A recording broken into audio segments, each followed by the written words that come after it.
Well, good morning, everybody. It's wonderful to be here, and I'm really happy I was able to make it. As Jim mentioned, I live in Cherokee, North Carolina. I'm originally from New Mexico, and actually was in New Mexico this past week in Gallup, New Mexico, doing some work with some school programs.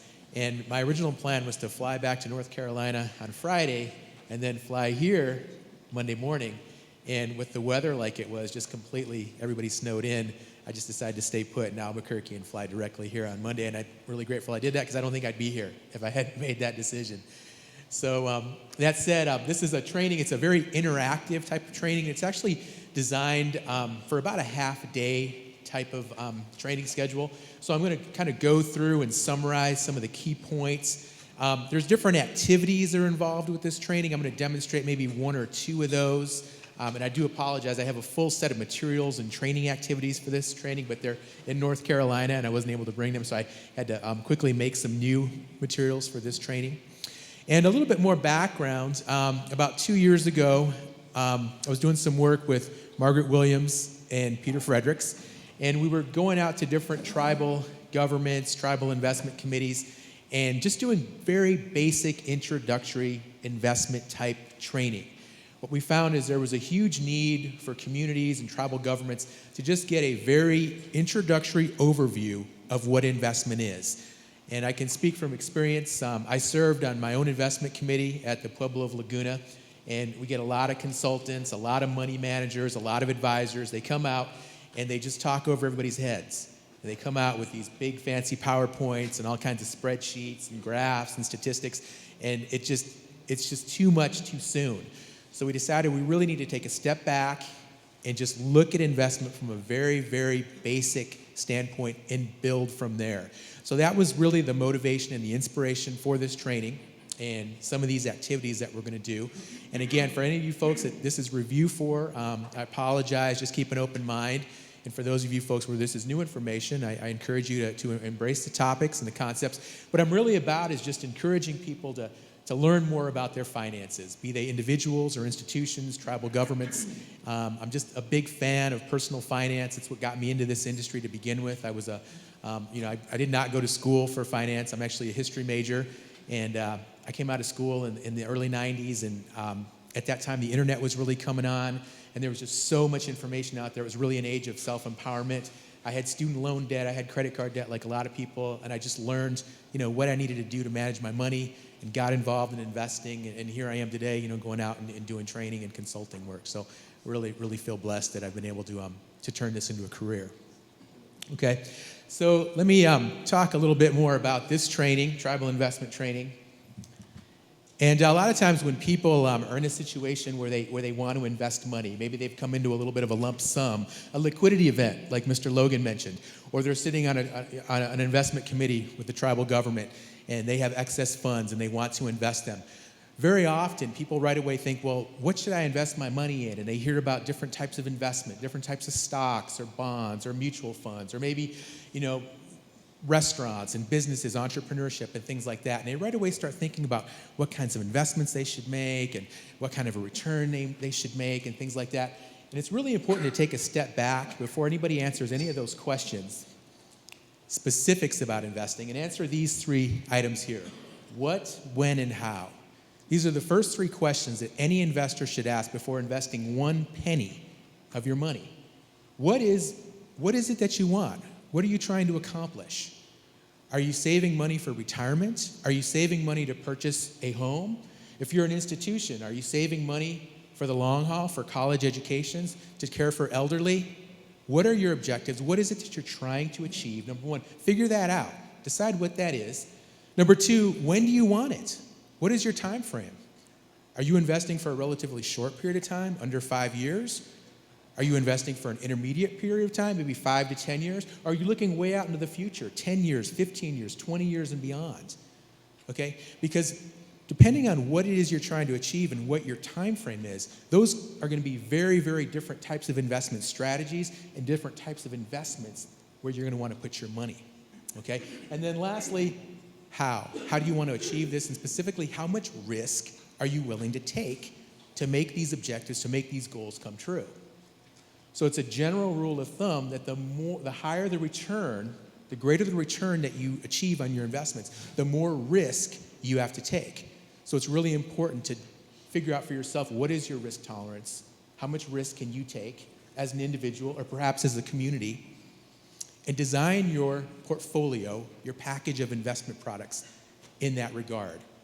So again, these are the first three questions: what, when, and how. And when you think about it, if you really, really take the time to narrow in on what it is you're trying to achieve and what your time frame is and how much risk you're going to take, it takes a while to come up with these answers. It really does. It's not something you just whip out in 5 minutes on a notepad.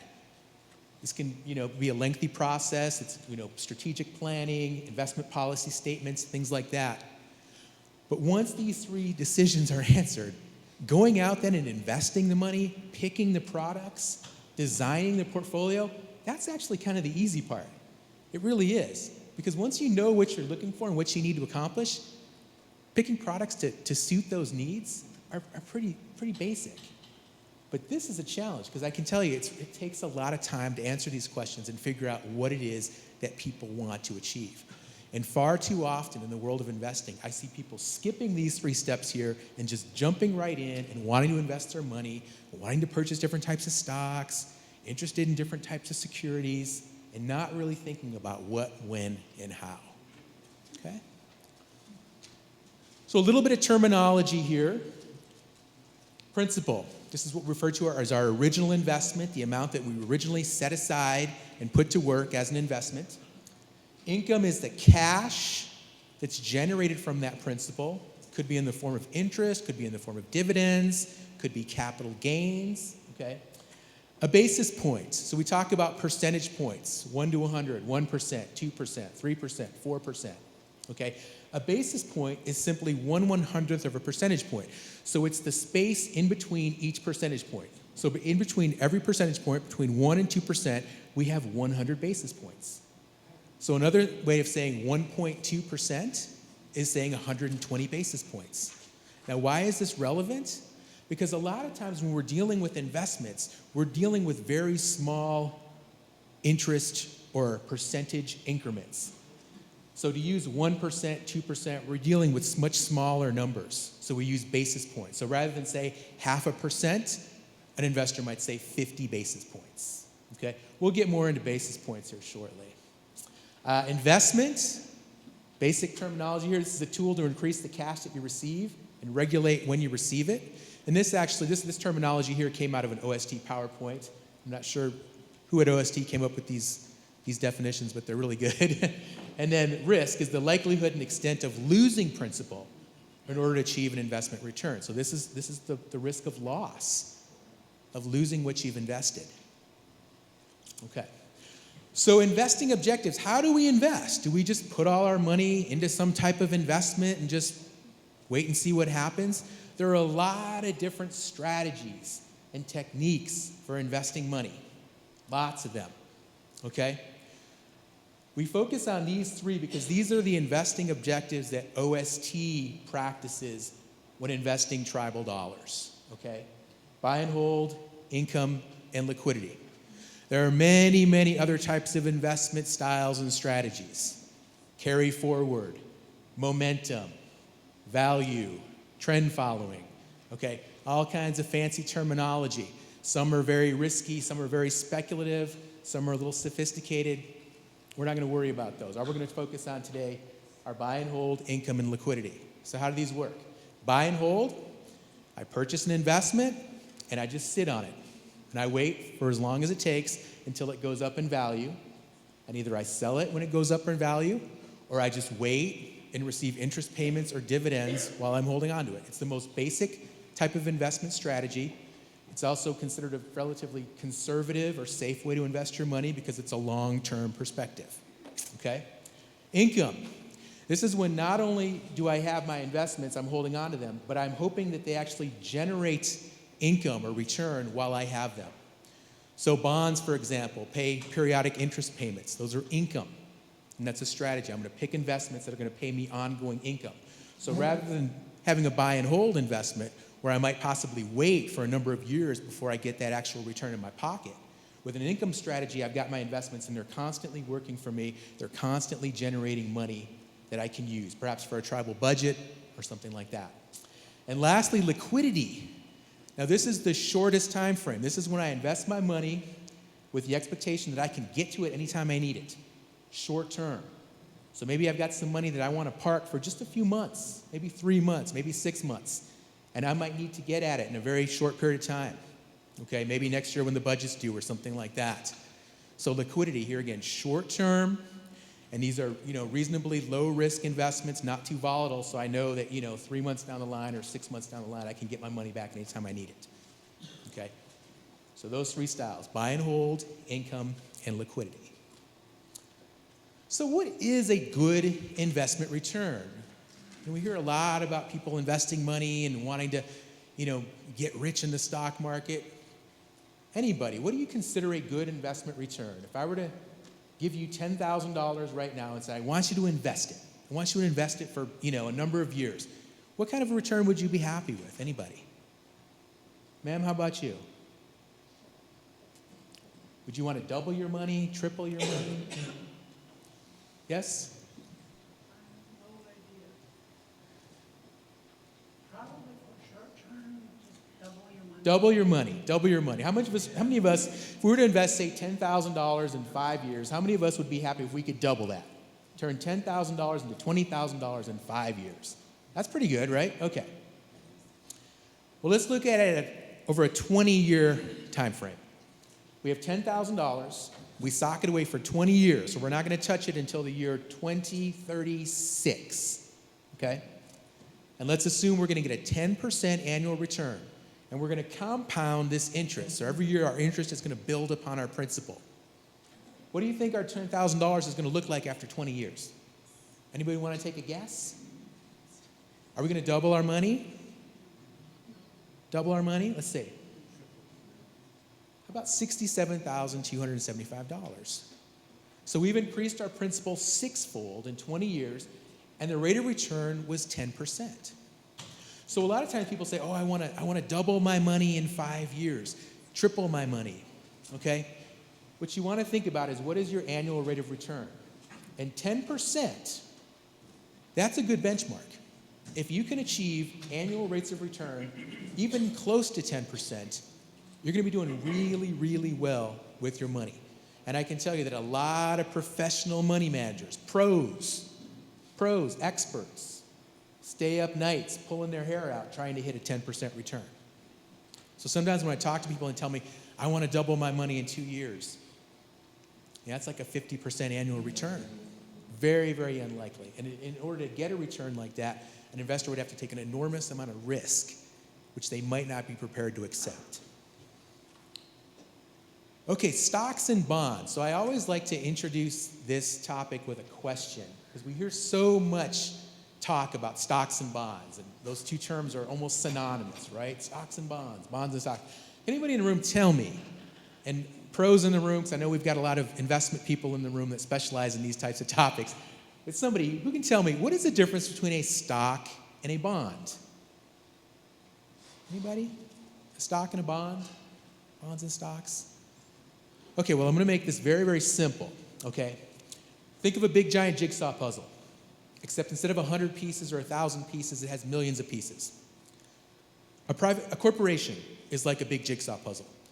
And all these pieces, these big pieces, these tiny pieces, make up individual pieces of this larger corporation. We call those pieces shares. So when you invest in a company and you purchase stock, all you are doing is buying some of these individual puzzle pieces, these shares, okay? That makes you partial owner of this company. Now, it's a tiny little piece. Most companies, large companies, have tens or hundreds of millions of shares. So when you go out and buy, $500 in Nike stock, you're only getting a few shares. They're not going to give you your own parking space. They're not going to give you discounts when you shop at Nike.com. But you do have this tiny little piece of ownership, okay? You have a say in how that corporation is managed. You get to vote for shareholder meetings.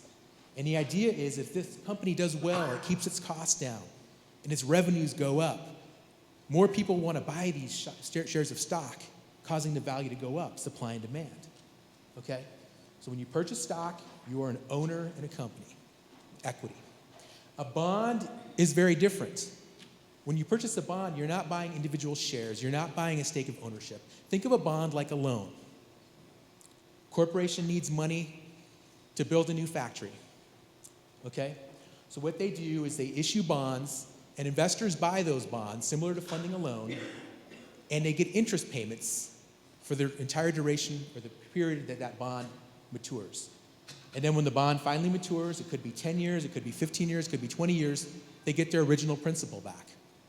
Okay? So that's the difference. Stock, it's equity, ownership. Think of a bond like a loan. Okay? Now, why do companies or governments, why do they even, what's up with stocks and bonds? Why do they even issue these types of things? Well, they do it because corporations and governments need money. They might want to expand into new markets. They might need money for research and development. Governments might need money to build parks and roads and infrastructure. And you can't just go into Wells Fargo Bank and borrow $30 million, okay? So corporations and governments look to outside investors to invest in these organizations and produce capital so they can carry on with projects and activities. That's the reason there are stocks and bonds. Okay, who's a NASCAR fan? Any race car fans in the room? I know they got a big NASCAR race down here in Tucson, right? S&P 500. How many of us watched this one last year? Big race. Big race on the NASCAR circuit. Okay. Somebody help me out here. Is the S&P 500 a NASCAR race? Okay. What does S&P 500 stand for? Standard & Poor 500, right. And it's an index of stocks of the 500 largest companies in the United States. It's actually 505 companies, but who's counting? Okay? So think of all these big brand name corporate brands. These and many others. These are all stocks that are comprised in the S&P 500. And the reason this S&P 500 is so important is because these 500 companies are so diverse and so prolific that their overall performance is a very good gauge of how the overall United States economy is performing, and specifically how well the stock market is doing. So when you hear people say the stock market's up, stock market's down, a lot of times they're referring to this index here, the S&P 500, because they represent about 94% of the total U.S. stock market, these 500 companies. Okay? Now, how do they determine the value of this S&P 500? Well, they have a model that gives each one of these individual stocks a certain amount of weight in this overall index, and their overall performance from day to day is measured into this whole index, and it just gives a really accurate overview of how well all these individual stocks are performing together at any given point in time. It's not a dollar value. In fact, the index peaked back in May of last spring at 2,130 points. Okay? That number represents the overall collective performance of the U.S. stock market. As of this morning, 1,883 points. So we're down a little bit this year. S&P is actually down about 7% this year, year to date. Okay? But overall, since the bad recession we had back in 2008, the S&P 500 has performed fantastically. Very, very, very good returns overall. Okay? On average, if we go back from 1988 to 2013, this S&P 500 has done about 10.27% annual rate of return. So that's why I used that number earlier, 10%, invest your money for 20 years at 10%, because again, this is the benchmark. This is what the overall stock market does, and if you can hit that 10% return with your money, you're going to be doing just fine, just fine. Okay, so when I say 10.27%, does that mean every single year the stock market goes up 10%, 10%, 10%, and it's this nice, smooth line of growth and assets just increase in value? Does it go up like that, nice and steady? No, it fluctuates. Some years it's up, some years it's down, some years it's up, some years it's kind of flat. Like this past year, 2015, the stock market was actually down. The S&P 500 for the year 2015 returned negative 0.73%. What is that in basis points? negative 73 basis points. So it didn't even go down 1%. It was almost flat. Okay? So some years it's kind of a wash, not up or down. But overall, if we go back to the 1920s, 1930s, the overall trend is most years are up. The good years, the positive years far outnumber the negative years. Okay, so let's talk a little bit more about these stocks and bonds and how they're different. Now, earlier I mentioned what? Stocks are equity, stakes of ownership, and bonds are similar to loans or IOUs. So let's see how they actually play out if we were to purchase a bond or a stock. So let's take Apple, for example. A number of years ago, Apple issued a bond that had a 30-year maturity, which meant you bought this bond and your money was locked up for 30 years. Okay? The bond had a face value of $5,000. So that's what you paid for the bond if you bought it when it was originally issued. And it had a AA credit rating. So like we all have credit scores, FICO scores. What's a good FICO score? Anybody? Anything over 700 is a pretty good score, right? 850 is perfect. Okay? Well, corporations and governments and anybody that issues bonds, they also have credit scores, but they don't use the FICO system. They use this letter grading system. And I can tell you that a AA credit rating, that's a good, solid credit rating, okay? That's probably like having an 800 credit score. And just like if I have a good credit score, it means I can borrow money, I can get a better loan for my car, I can get better interest rates on a credit card. If a company or a government has a good credit rating, they can issue bonds and borrow money less expensively than an organization that has a low credit rating, okay? And lastly, this bond has a 7.55% coupon. That's the amount of interest that it pays every year. Now, why do they call them coupons? Well, interestingly enough, years ago, and Liz Sparks can tell you the story because she's worked with a lot of bonds over the years. When you purchase bonds, they sent a book of coupons with the bonds. And every time an interest payment was due, which is about every 6 months, usually semi-annual, 2 interest payments a year, you actually clipped out one of these coupons and you mailed it in to the corporation and they sent you your interest payment based on that coupon. So an old slang term for bond investors is coupon clippers, okay? All right, so we bought this bond. We spent $5,000, 7.55% interest rate. Let's take a look at what it does.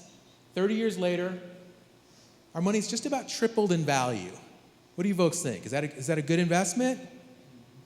I mean, it took a while. We tripled our money 30 years. How many of you would be happy with tripling your money 30 years? Okay, let's take a look at buying Apple stock. Now, Apple first became a publicly traded company, meaning it was no longer privately held. It issued shares, and individual investors could go out and purchase stakes in Apple in 1980. And shortly after that IPO, that initial public offering, at one point, Apple shares were as cheap as $1.60 a share. $1.60 a share for Apple. So you could have gotten into Apple 100 shares for $160.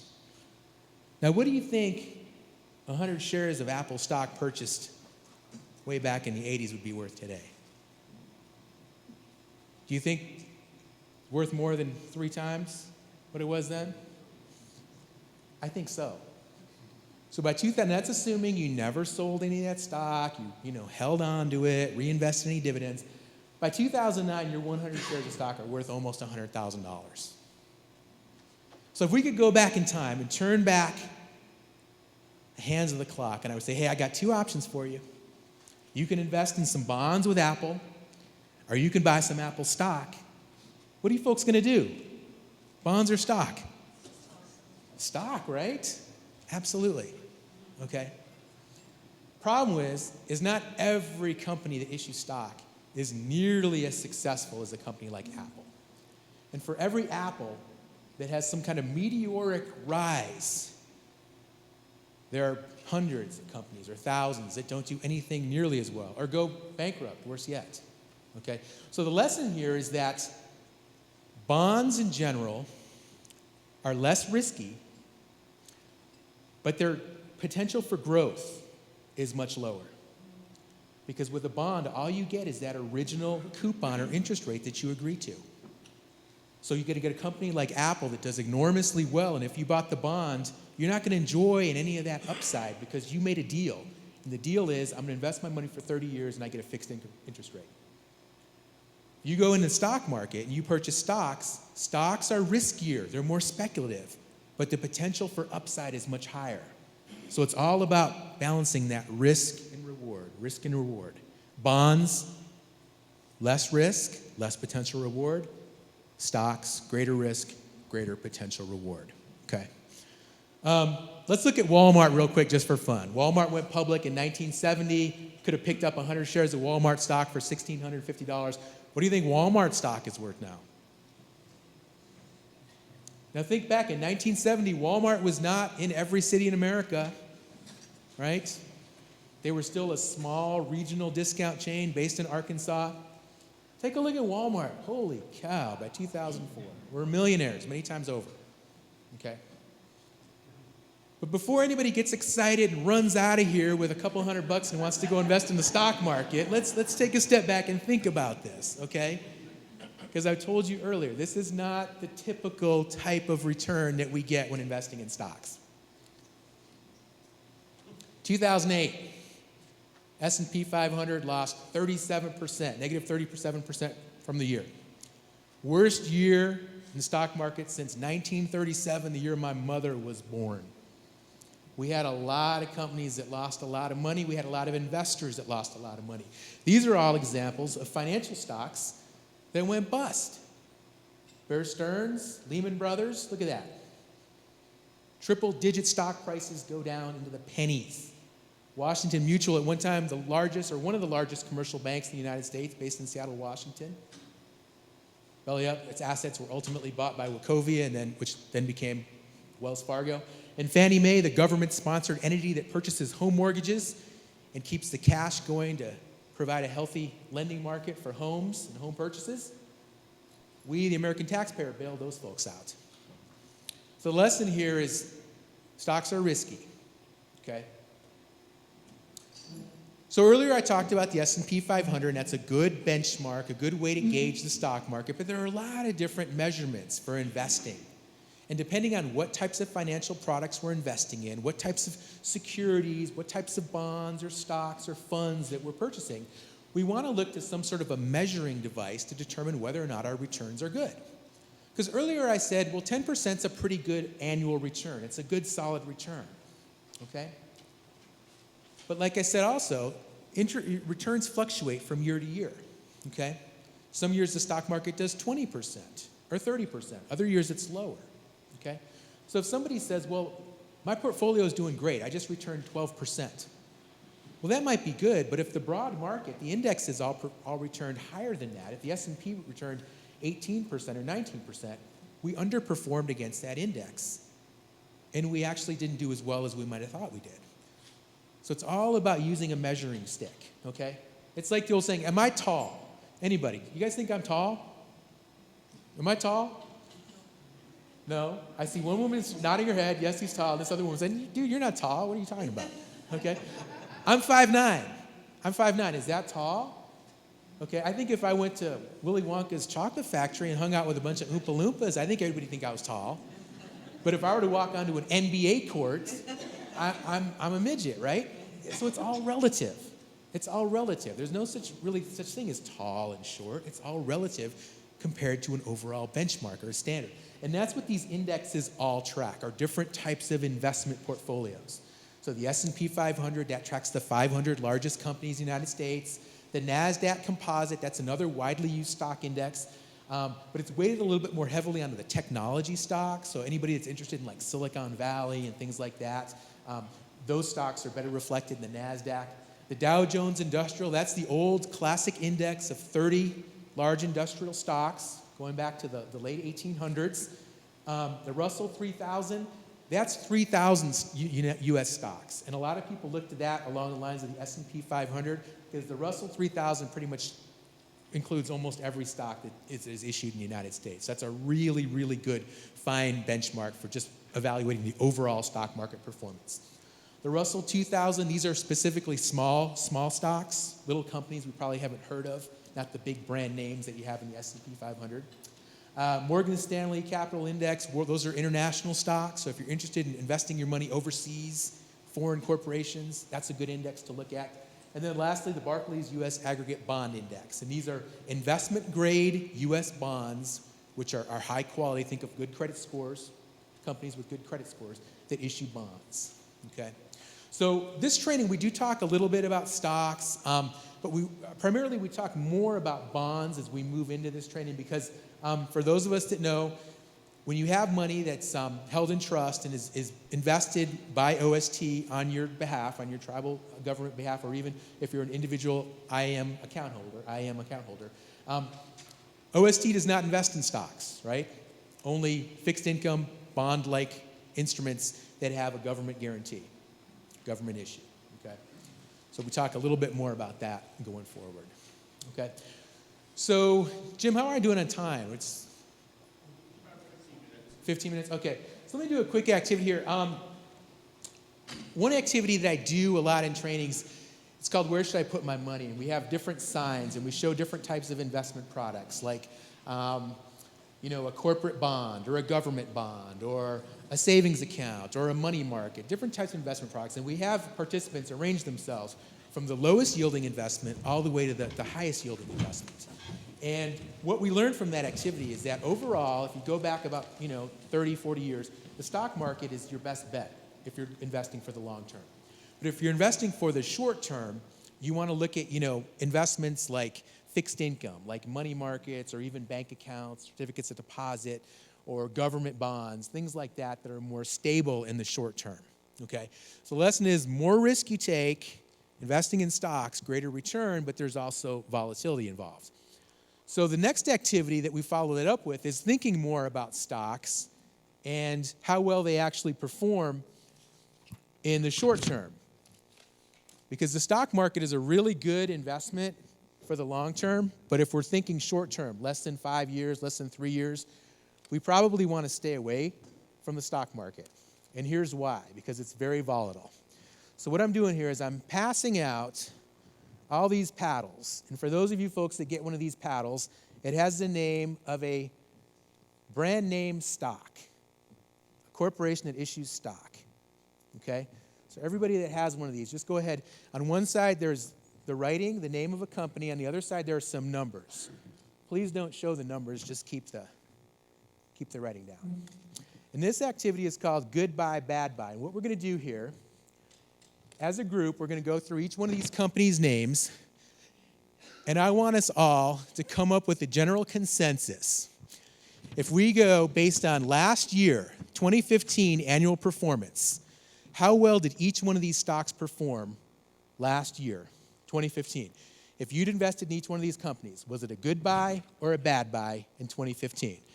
So we have companies like Coca-Cola, we've got McDonald's, we've got Verizon, we've got Apple, we have Chipotle, tech companies, we've got restaurants, we've got all these different types of businesses, okay? So let's go through these one at a time. Number one, Coca-Cola. Who has Coca-Cola? Right here, this lady has Coca-Cola. What do you folks think? If we'd invested our money, bought Coca-Cola stock last year, how do you think we'd, good return or bad return? Good buy, bad buy, what do you think? Show of hands. Who thinks Coca-Cola was a good buy 2015? Who thinks Coca-Cola was a bad buy 2015? Okay, show us the money. Hold that up. Coca-Cola was completely flat last year. It stayed right around the $42 range. So if you put your money in Coca-Cola stock last year, you were better off putting your money in the bank. Okay? Absolutely no return on Coca-Cola stock. Okay? How about McDonald's? Who's got McDonald's?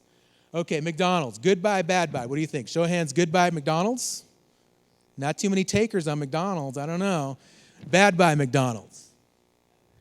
Okay, show us the money. McDonald's. Look at that. Up 27%. Okay, now McDonald's has been struggling a little bit, right? This whole fast casual trend, people are going to like Smash Burger and all these cool eateries. But McDonald's has really, really ramped up their game. I don't know if you noticed, but now they're doing 24-hour breakfast. They're doing breakfast all day, and they've just done a lot of tweaks to their menu, and they're coming back, up 27%. So McDonald's was a good buy. Walmart. What do you think? Good buy, bad buy? Walmart. Bad, good. Let's take a look at Walmart. down 30%.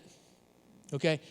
Walmart, that was like Walmart's, 2015 was the worst year Walmart's had since like 1974 or 1973. And the problem that Walmart is facing, they have no online presence. It's all about Amazon. It's all about online retail. Walmart, they have a really just clunky website. And for years, they got away with it because their consumers didn't really care. And now Walmart shoppers, they're more discriminating. They're more tech savvy. And Walmart's, they've got a tough road ahead. Okay? Fitbit. Fitbit. What do you guys think of Fitbit? Who's got a Fitbit on? Fitbit wearers in the house. I got one. I got mine for Christmas. I think I'm at, oh, wow. I got over 5,000 steps this morning already. Keep me moving, huh? Okay, what do you guys think? Fitbit, good buy, bad buy? Good buy? Okay, I'll tell you, they were an IPO. They went public this past year. Take a look at Fitbit, up 50%. Okay? Now, they've pulled back a little bit this year, 2016, even though it's only been a few weeks into the year, but solid buy so far. What about Verizon? Who has Verizon? What do you think, Verizon? How many of us in the room have Verizon service? Verizon service, okay? Let's take a look at Verizon. Down 2%, okay? So do you see any pattern here at all? It's just, and that's what makes stocks so tricky, especially in the short term, and why we don't want to purchase stocks or invest in stocks if we've got a short time frame, like 1 year. Okay, let's look at Macy's. Who's got Macy's? Macy's right there. What do you think? Good buy, bad buy? Macy's. Bad, good. Let's take a look at Macy's. Down 47%. What's wrong with Macy's? Old school stuff, out of date. Okay, folks, the whole apparel and accessory industry is really struggling. We're seeing a huge trend, especially with millennials, you know, those folks that are under the age of 32. A huge trend towards people wanting to spend their money on experiences, travel, vacation, and also electronics.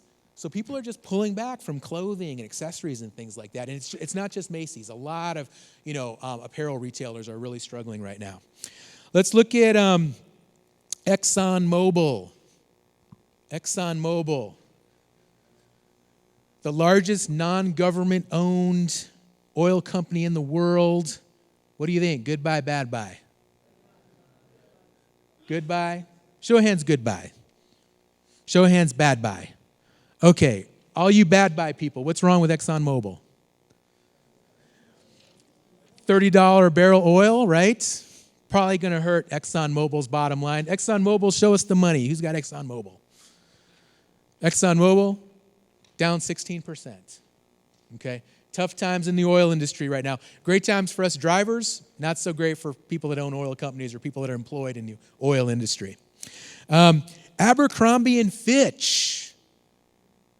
What do you think? All you cool millennials in the room? I see a few cool millennials.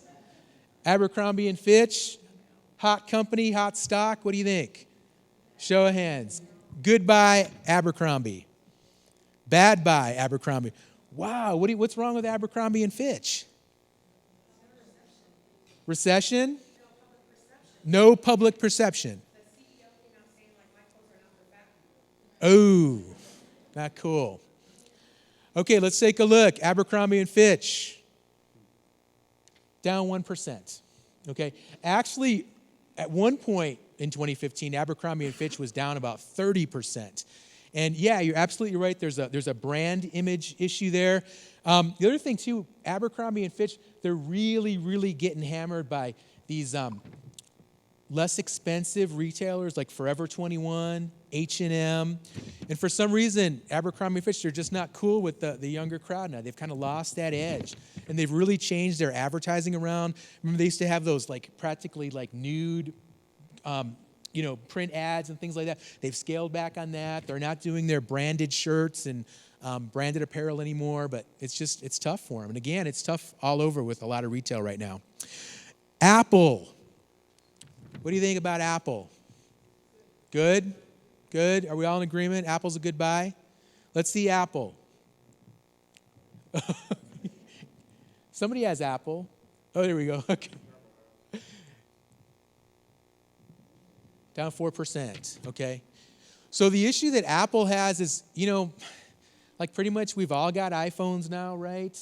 I mean, they've just kind of peaked a little bit. They've kind of plateaued. They haven't had a really hot new product now since the iPad. And the Apple Watch, that's pretty cool, but I don't think it's quite taken off the way people had anticipated. But one interesting thing about Apple is they just had a 7-to-1 stock split back in June. So Apple, at one point, the stock was very expensive. It was over $700 a share. And they did a split, so every share, they broke it down into 7 individual shares. So instead of having one share worth $700, you had 7 shares worth $100 each. They just split. Companies do that periodically to keep their share prices at a manageable level. And Apple split back in June.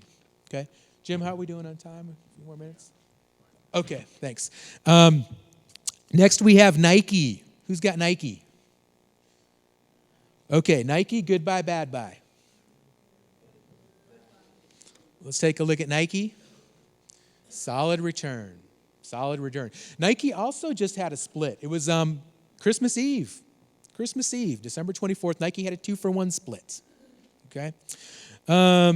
Facebook. Good buy, bad buy. Good buy, good buy. Let's take a look. Hold it up high.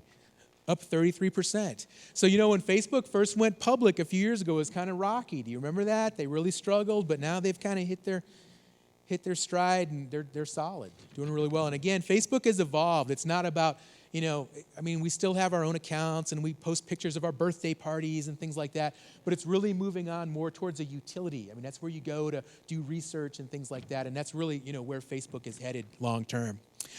Chipotle. Bad buy. We hear those E. coli scares, right? Bad news, man. I haven't even stepped inside a Chipotle in months. I don't know. What do you think? How do you think their stock's done?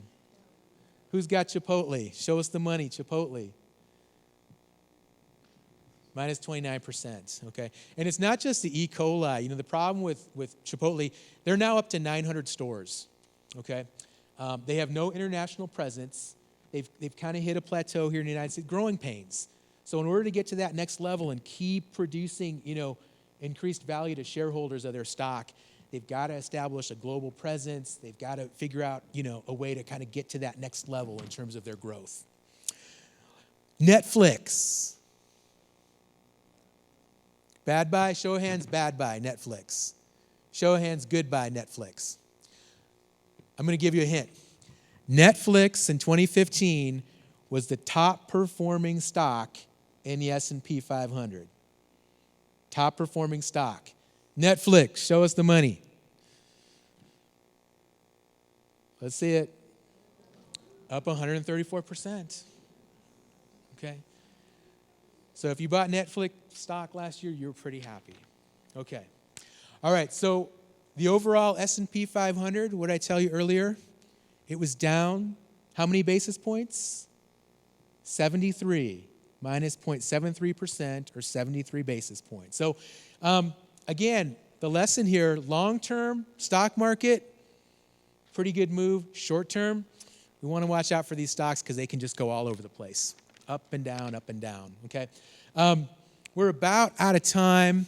And I apologize we didn't get through more slides. The rest of the presentation is really specifically geared around bonds. We cover bond yields, different risks with bonds, how to price bonds, some of the different trends that are existing in the bond market, different types of specific bonds that OST invests in. We talk more about the different investment strategies that OST employs, buy and hold, liquidity, income, how to design portfolios. Again, we use basic terminology. We've got a lot of activities, a lot of engagement. We want to make this fun, okay? One of the criticisms I hear of, learning about money and managing money is people just, it's so boring, and I don't even have anything to do with this, and I don't want to sit there and, make a budget and things like that. So I'm all about making learning fun and exciting, hands-on kind of stuff. So I really hope you folks enjoyed this presentation and it was informative. Do you have a question real quick? Okay. First of all, thank you for your work, Shawn. Sure. My question is, with this training, is there any discussion about, some of these high-performing companies, some of them are guilty of human rights violations, especially indigenous peoples in other parts of the world. For instance, like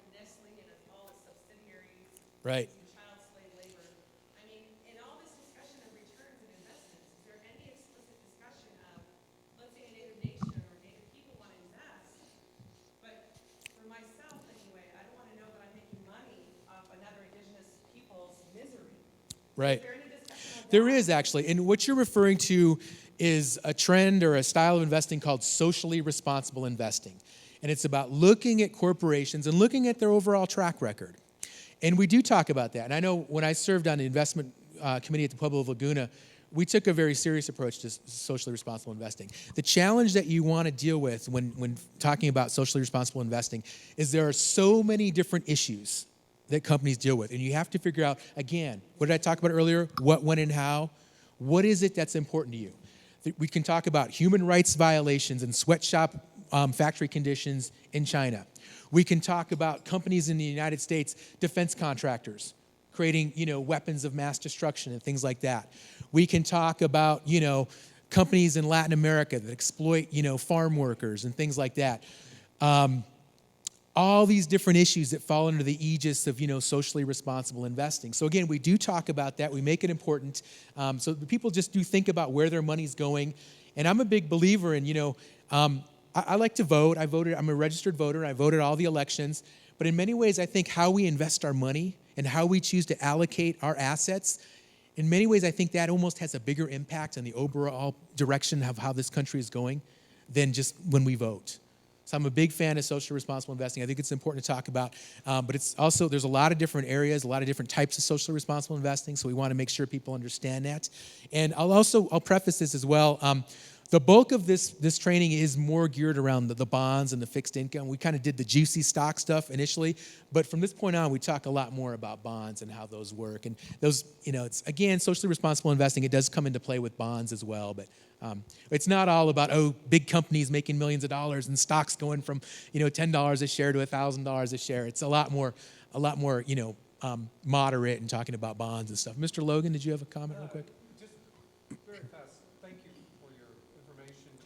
Can you talk just briefly about dividends? Because some of the stocks, you're not really looking at the price of the stock, but they issue dividends. Right, yeah. So a dividend, and I think I actually have some slides on it. So there's different ways to make money when you own a stock. You can have a capital gain, in which case you have a stock, say you buy it for $10 a share, and 2 years later it trades for $30 a share. You sell it, and that $20 profit, that's a capital gain.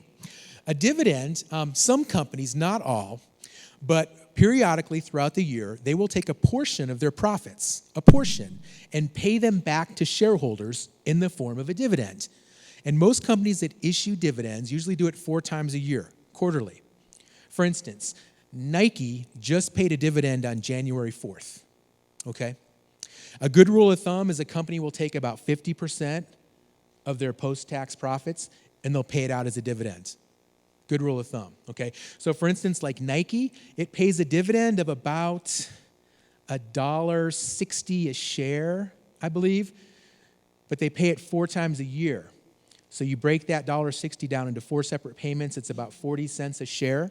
So say you own 10 shares of Nike, you get 40 cents for each one of those shares, it's a $4 dividend payment, okay? Dividends are important because they produce income while we own a stock. And if you look at the amount of a dividend and compare it with the price of the stock, they call that the yield, and it gives you a good gauge of, the value of the dividend. Some companies issue, really high dividend yield stocks, like 5%, 6%. Right now, I think the overall average in the S&P 500 for stocks that issue dividends, it's just under 3%. So a dividend yield is going to be comparable with like kind of a long-term CD. Okay? So we talk, that's just one of the. We have a lot of information on that stuff going forward. So. Shawn, if you don't mind, and I know that because of some time constraints, we weren't able to get through everything. No problem. But if you can summarize perhaps in 10 minutes what you're going to talk about bond stuff. Yeah, in fact, let me. Just preface this with. Okay. This is sort of a preview of some of the stuff that we can do for your communities, for your tribal leadership, and so on. So we've been fortunate to have an ongoing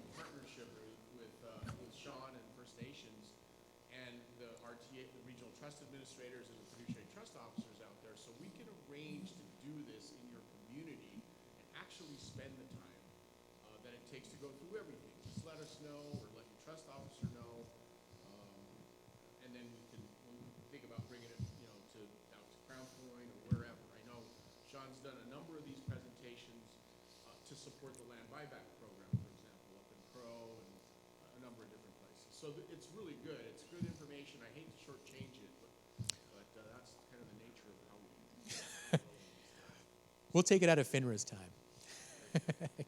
Okay, so about five minutes, just kind of summarize. Okay, so talk a little bit about bonds. One thing it's really important to understand, we hear so much about the stock market, right? Every time, if you watch CNBC or you watch the news, they talk about the stock market. You hear about the S&P 500, you hear about the Dow Jones. But what's interesting is that the stock market is a tiny little spot on the map compared to the bond market. The bond market is huge. It's way, way, way bigger than the stock market. U.S. bond market's the largest securities market in the world. Over $500 billion are traded every single day. It dwarfs the stock market, okay? The problem is the reason we don't hear about the bond market is because it's dominated by institutional investors. Hedge funds, pension funds, college endowments or foundations. Only 10% of bonds are held by people like you and me, individual investors. It's dominated by large, big-scale players, okay? So because of that, bonds are tough. They're hard to price. They're not always liquid. All the regulations and the rules designed around bonds are really geared towards institutional investors. So when a little guy comes in and tries to buy bonds, he's swimming in the deep end. Swimming in the deep end. You're really, really, really tough, okay? Another interesting thing is bonds are primarily traded over the telephone. So how many of us have heard of this new trend in the stock market now called high-frequency trading? High-frequency trading? Well, remember that old image of, these pits where you have all these stock traders running around screaming, holding up signs? That's no longer really, that world really no longer exists. Almost all stocks now are traded through computers. It's all automated trading, okay? And there's a lot of controversy right now about these corporations, they call them high-frequency trading firms that trade all these stocks and day in and day out, and there's no room now for the old-fashioned pits and the little guys actually trading stocks face-to-face, okay? But interestingly, bonds primarily are still traded over the phone, so they're kind of old school in that regard, okay? So people buy bonds for a fixed rate of return, like I mentioned earlier, that coupon. So if you're an investor and you're not interested in, buying the next Apple or the next Walmart, and what you want is just a good, predictable income stream. For instance, if you're planning for a tribal budget, right, you want to know how much money you're going to have next year. You want to know how much money you're going to have 2 years from now. You want to know about how much money you're going to have in 10 years. You want to invest in a type of product that's going to give you a stable, predictable return so you can design your budgets accordingly. That's where bonds come in, okay? You can predict what your income stream is going to be. Generally, not always, but generally they move opposite to stocks. So a lot of times when the stock market does really well, the bond market doesn't do so well. However, when the stock market really hits the skids and people start having problems with their stocks, bonds see a lot of stability and a lot of support. So the two kind of offset each other, okay? Generally, bonds are lower risk, and for some individuals, there are tax advantages to investing in bonds. Yeah, real quick.